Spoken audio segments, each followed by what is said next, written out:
有一日，一位園藝設計師向聘請自己嘅富豪請教。佢望住富豪間豪宅同超大花園，忍唔住感嘆：先生，我見你事業越做越大，淨係你屋企個花園都比普通人間屋大幾倍，真係令人羨慕。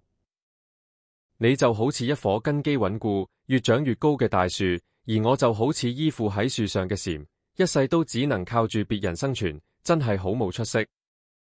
可唔可以教下我點樣先可以成功創業？富豪聽完之後笑咗笑，因為佢睇得出呢個年輕人其實有能力，只係缺少眼界同膽量。於是富豪同佢講：其實我覺得你喺園藝方面幾有天分，如果做相關生意，應該會好有發展。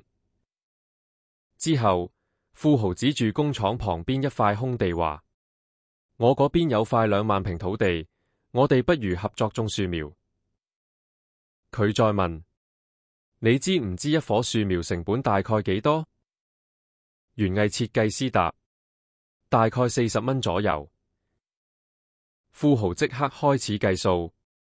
佢話：如果一平地種2棵樹苗，再扣除道路位置，2萬平土地大概可以種25000棵樹苗，總成本大概100萬。之後，富豪再問：如果3年後樹苗長到差唔多人咁高，一棵可以賣幾多？園藝設計師答：應該可以賣到3000蚊左右。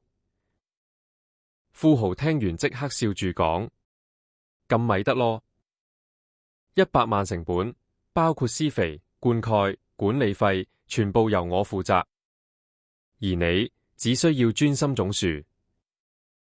等3年後賣出，我哋利潤一人一半。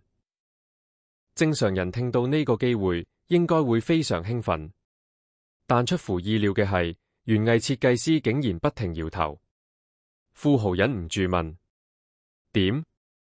你覺得分一半利潤都唔夠？園藝設計師急忙解釋：唔係，只不過我從來冇做過咁大生意，呢啲數字我連諗都唔敢諗。我睇都係算啦。其實呢個故事最值得深思嘅地方係，好多人成日以為自己發唔到達，係因為冇機會、冇資源、冇背景。但真相好多時係，當機會真正出現時，佢哋自己已經先驚咗。因為窮人最大問題，往往唔係能力不足，而係思維太細。佢哋習慣將焦點放喺生活瑣事，只敢追求穩定夠用唔出錯，所以即使大機會放喺眼前，都唔敢接。